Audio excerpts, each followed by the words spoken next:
Cambridge IELTS 7 by University of Cambridge ESOL Examinations, published by Cambridge University Press. This recording is copyright. CD 1. Test 1. You will hear a number of different recordings and you will have to answer questions on what you hear. There will be time for you to read the instructions and questions, and you will have a chance to check your work. All the recordings will be played once only. The test is in 4 sections. At the end of the test, you will be given 10 minutes to transfer your answers to an answer sheet. Now turn to Section 1.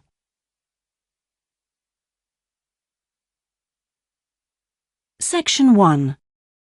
You will hear a telephone conversation between a passenger and an official at the Land Transport Information Service at Toronto Airport.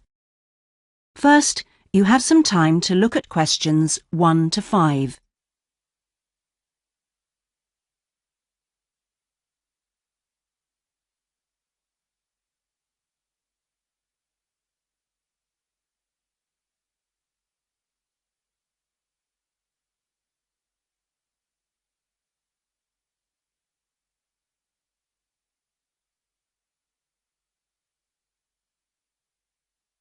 You will see that there is an example that has been done for you.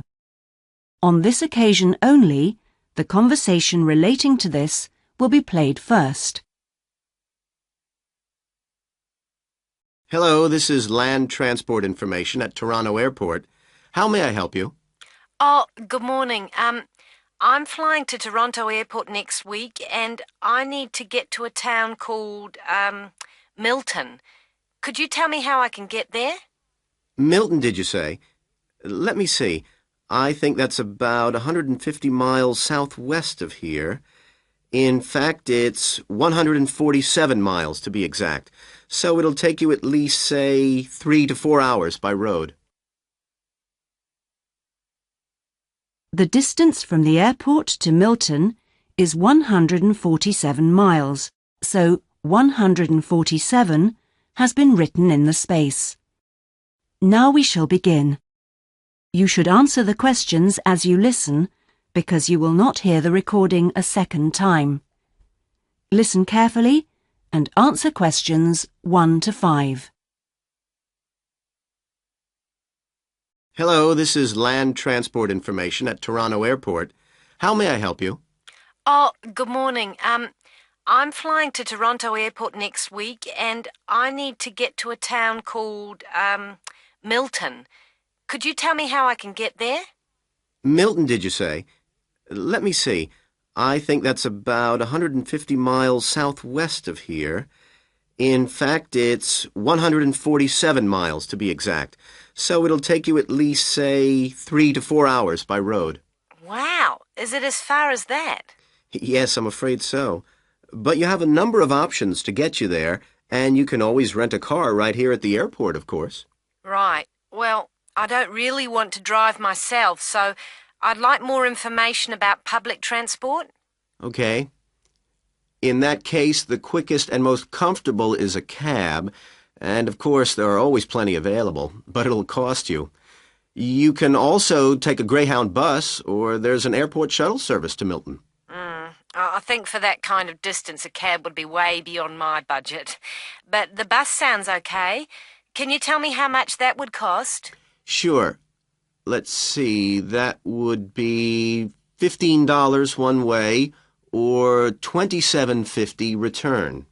That's on the Greyhound. Ah, that's quite cheap. Great. Whereabouts does it stop in Milton?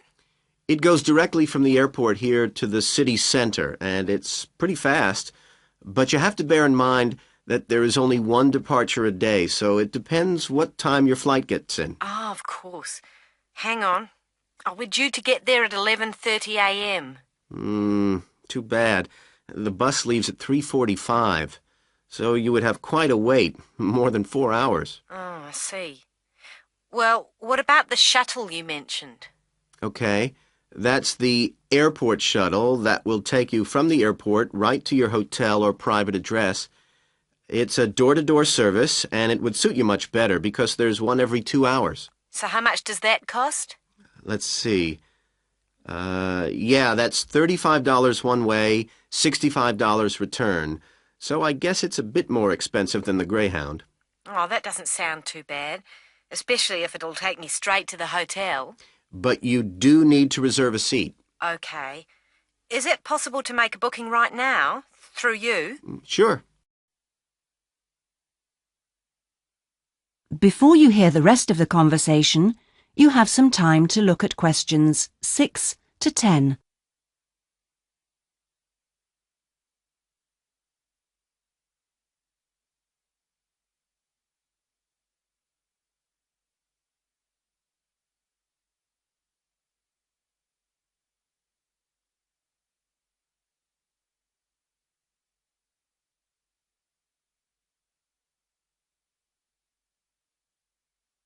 Now listen and answer questions 6 to 10. Okay, I just have to fill this form out for you. So, what date do you want to book this for? The 16th of October. Oh, no. Sorry, that's my departure date. I arrive on the 17th, so book it for then, please. So that's the Toronto Airport shuttle to Milton. And this is for just one person, or? Yeah, just me, please. Right. And you said your expected time of arrival was 11:30? So if I book your shuttle for after 12, let's say 12:30, that should give you plenty of time to, collect your baggage, maybe grab a coffee. Yeah, that sounds fine. As long as we land on time. Well, we'll take your flight details, so you don't need to worry too much about that. Now, what about the fare? What sort of ticket do you want? One way or? Yeah, that'll be fine, provided I can book the return trip once I'm there. No problem. Just allow a couple of days in advance to make sure you get a seat. And what is your name, please? Janet Thompson. Is that Thompson spelled with a P? No, it's Thomson. Okay. And you'll be coming from the UK? What flight will you be traveling on? It's Air Canada flight number AC936 from London Heathrow. Right. Now, do you know where you'll be staying? We need to give the driver an address. Yes, it's called the Vacation Motel, and I think it's near the town centre. Anyway, the address is 24 Kitchener Street. That's Kitchener Street. That's fine. Right, so that's $35 to pay, please. Have you got your credit card number there? Yes, it's a Visa card, and the number is 3303-8450-2045-6837. Okay. Well, that seems to be everything. Have a good trip, and we'll see you in Toronto next week. Yes, bye. Oh, thanks for your help. That is the end of section 1. You now have half a minute to check your answers.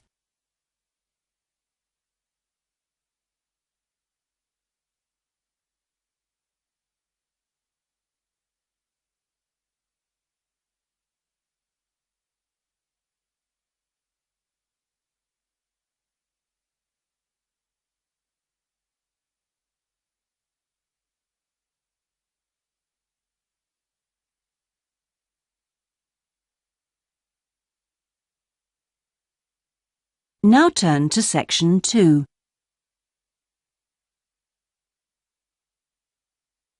Section 2. You will hear a representative from a holiday company called PS Camping giving a talk about the holidays the company organises. First, you have some time to look at questions 11 to 16.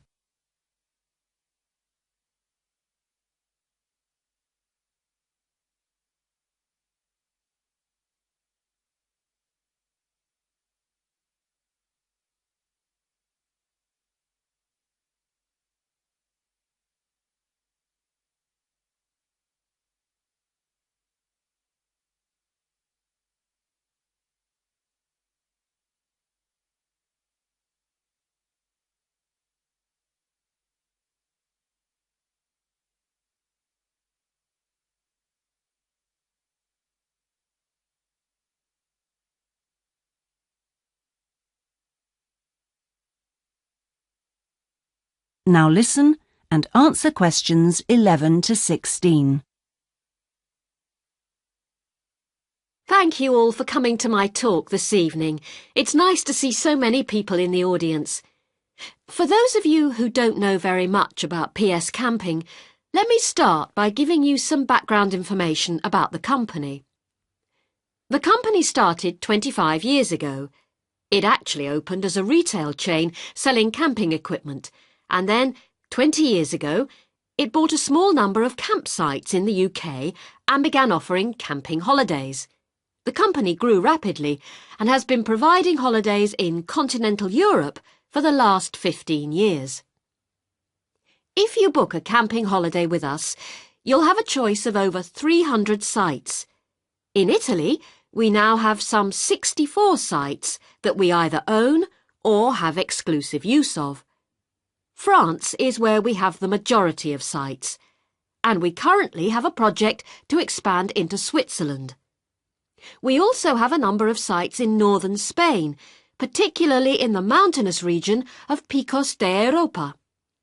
We've upgraded all these Spanish sites and improved them considerably from their original 3-star rating. We believe our holidays offer superb facilities for the whole family. Parents who want their children to be fully occupied for all or part of the day can take advantage of our children's activities. These are organised by our well-qualified and enthusiastic staff. Each day kicks off with a sports match, perhaps football or volleyball, followed by an hour of drama for everyone. This may include singing or dancing, mime or other activities. In the afternoon, there's a different art activity for each day of the week, including a poster competition or model making. What's more, our sites are truly child-friendly, and with this in mind, we operate a no-noise rule in the evenings. Children's evening activities usually finish at 9:30 or occasionally 10, and from 10:30 holidaymakers are expected to be quiet in the areas where there are tents. We want nothing to go wrong on a PS Camping holiday, but if it does, we also want all our customers to be insured. If you haven't organised an annual insurance policy of your own, you'll need to take out the low-cost cover we offer, and we require that you arrange this when you make your holiday reservation. There are many advantages to choosing PS Camping and to recommending it to others. As a regular customer, you'll be kept informed of special offers, and your friends can benefit from 10% off their holiday, or book a luxury tent for the price of a standard one. In return, we'll send you a thank you present, which you can choose from a list of high-quality items. Before you hear the rest of the talk, you have some time to look at questions 17 to 20.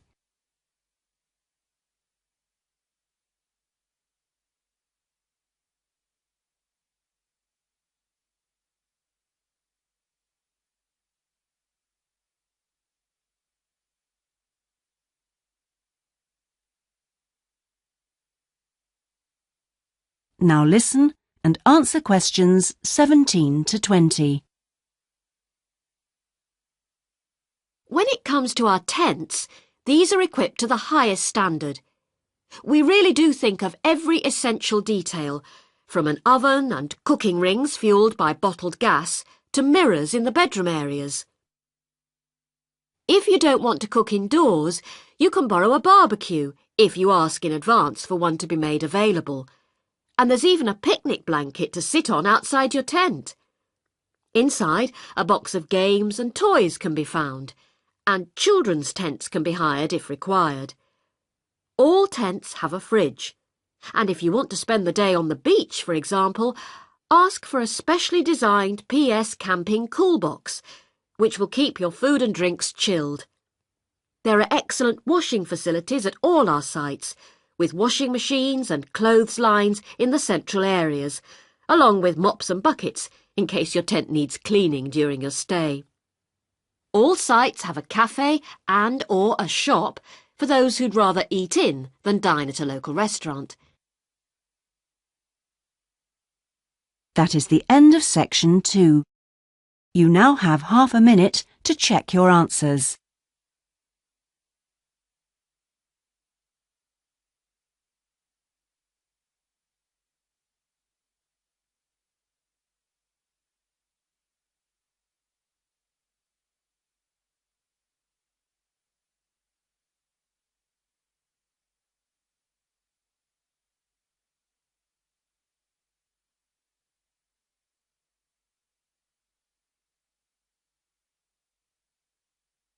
Now turn to section 3.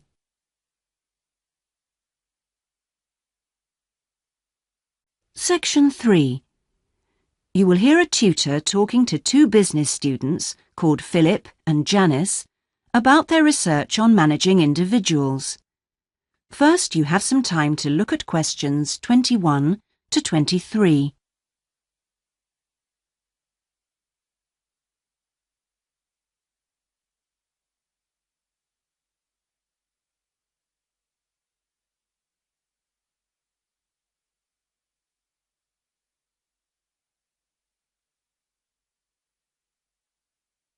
Now listen carefully and answer questions 21 to 23. Well, you've both been looking at different styles of managing individuals in companies and the workplace. How's the research going, Philip? Well, I've been looking at why individualism, individual differences, are such an important area of management studies. When you think about any organisation, be it a family business or a multinational company, they're all fundamentally a group of people working together. But it's what these individuals contribute to their places of work that makes you realise how important they are. Of course, they bring different ideas, but it's also their attitudes and their experiences of learning. Diversity is important in these areas too. So why do people behave so differently from one another at work? There are lots of reasons, but research has shown that a lot of it comes down to personality. And the other factor is gender. It's a well-known fact that men and women do lots of things in different ways, and the workplace is no different. Did you look at the effects of this variation on companies? Yes, I did. On the positive side, exposure to such diversity helps encourage creativity, which is generally an asset to a company. But unfortunately, individual differences are also the root of conflict between staff, and they can lead to difficulties for management, which can sometimes be serious. Before you hear the rest of the conversation, you have some time to look at questions 24 to 30.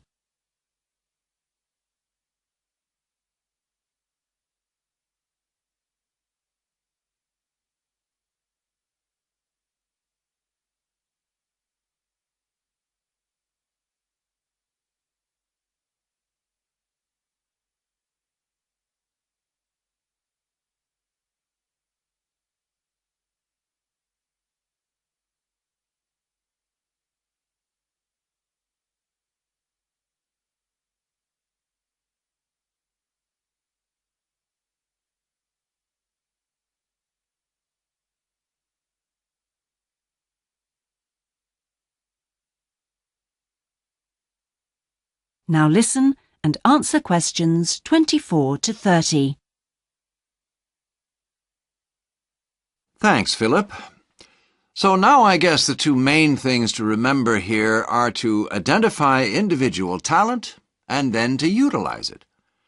So, Janice, you were looking at identifying different talents in workers. Do you think this is easy for managers to do? Well, currently, teamwork is in fashion in the workplace, and in my opinion, the importance of the individual is generally neglected.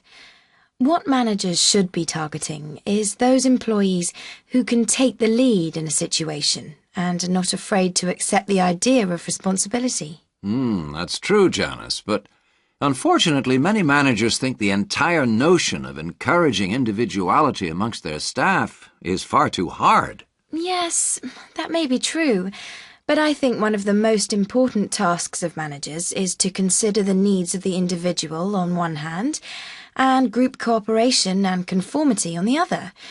It requires creative thinking on the part of management to avoid tension. So, Janice, what kind of people do you think companies should be looking for? Well, it has to start from the very beginning, when companies are looking for new employees. When the personnel department is choosing between applicants, they need to look for someone who's broken the mould and can think for themselves. Instead, people making these decisions often use a range of psychological tests to see if a person is a problem solver or will do as they're told. I'm not convinced these qualities are actually the most important. So, do you think being a good team player is overrated? No, it's not overrated. You do need to learn the rules and learn them fast. No individual can get around this if you're working in an organisation. So how should managers deal with this? Rewards. When an individual demonstrates the behaviour the organisation expects, some kind of incentive can be given. What's important here is that this happens right at the beginning, so new recruits learn the rules of the system immediately. Also, the incentive should be something the individual actually wants, and this isn't always just money. To come back to you, Philip, you were saying that recognition of good performers is essential. Now, what else should managers be looking for? Well, managing people means you not only have an understanding of your employees, but you also recognise the culture of the organisation. In fact, for some organisations, creativity and individuality may be the last thing they want to see during working hours. Very true. Yes, but managing people isn't as easy as it looks. For example, change in the workplace can be quite tricky, especially if there's a need to increase profit. And at times like these, managers may have to give priority to profit rather than individual staff needs.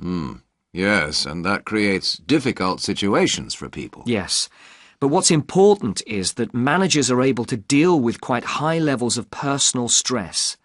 During times of change, they should be thinking not only about the strain on their staff, but take time out to think of themselves. Absolutely. So, what are the implications of that? That is the end of section 3. You now have half a minute to check your answers.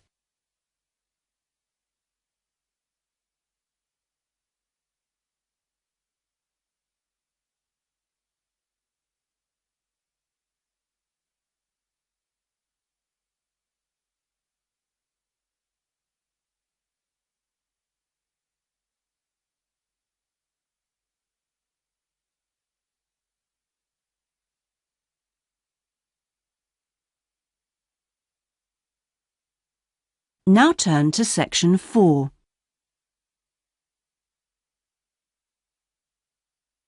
Section 4. You will hear part of a lecture about cave paintings and other types of rock art. First, you have some time to look at questions 31 to 40.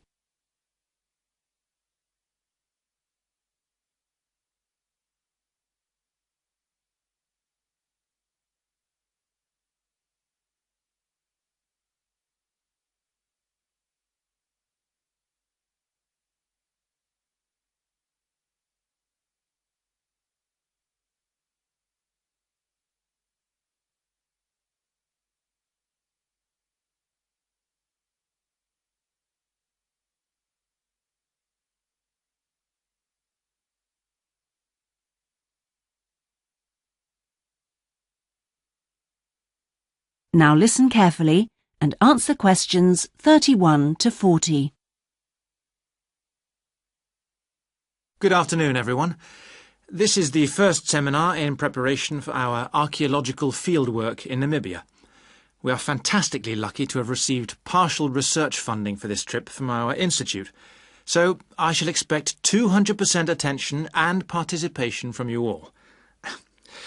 First, in this seminar, I'm going to give a brief introduction to contemporary research on rock art, and in the second part, I'm going to give you some do's and don'ts for our fieldwork trip in April, so please listen very carefully. I'm first going to focus on the interpretation of rock art in Namibia. We are very fortunate to be going to an area where you can find some of the most important sites in the entire world. And I hope to show you how easy it is for everyone to make mistakes in looking at cultures which are different from our own, the first and most important lesson we have to learn.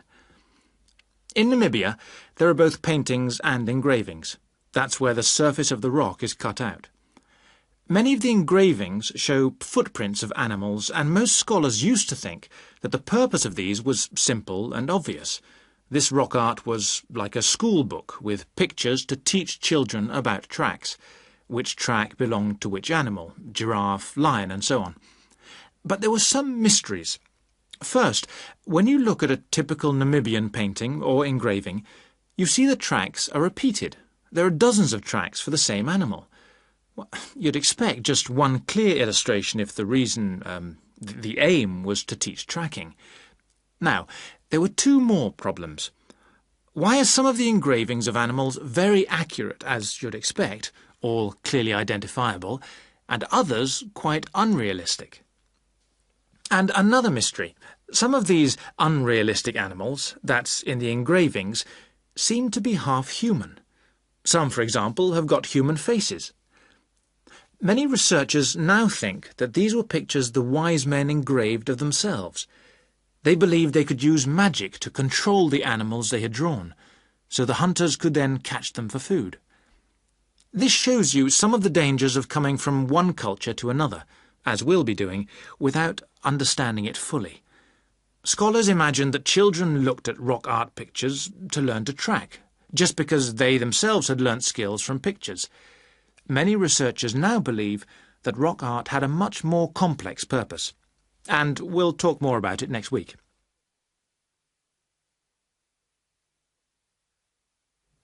Now, before I invite you to join in a discussion in this second part of the seminar, I'd like to make some very important points about our fieldwork, and in fact any field trip to look at rock art. We're going to a number of sites, and we won't always be together. The single largest problem faced by people who manage the sites is, yes, I'm sure you've guessed, damage caused by visitors, even though it's usually unintentional. Whenever you do go to a site, don't forget you can learn many things from observing at a distance, instead of walking all over it.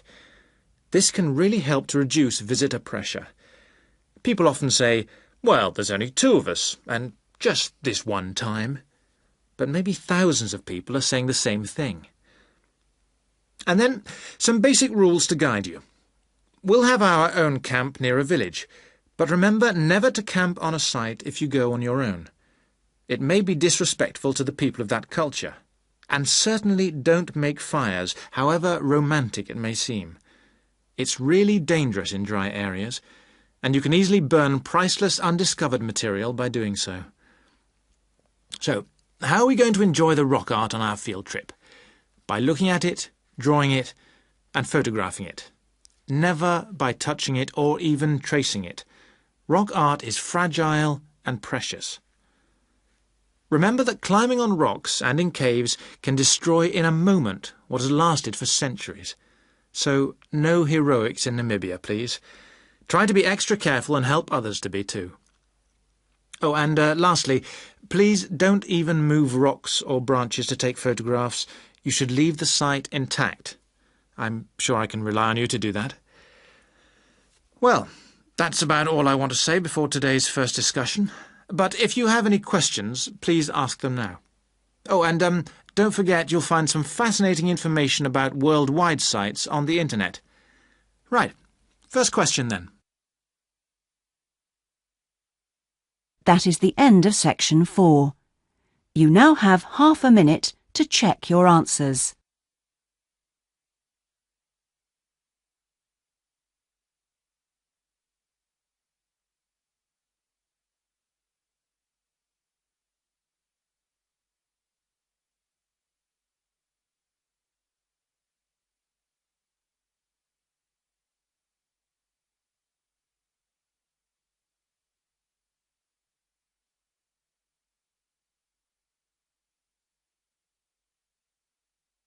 That is the end of the listening test. In the IELTS test, you would now have 10 minutes to transfer your answers to the listening answer sheet.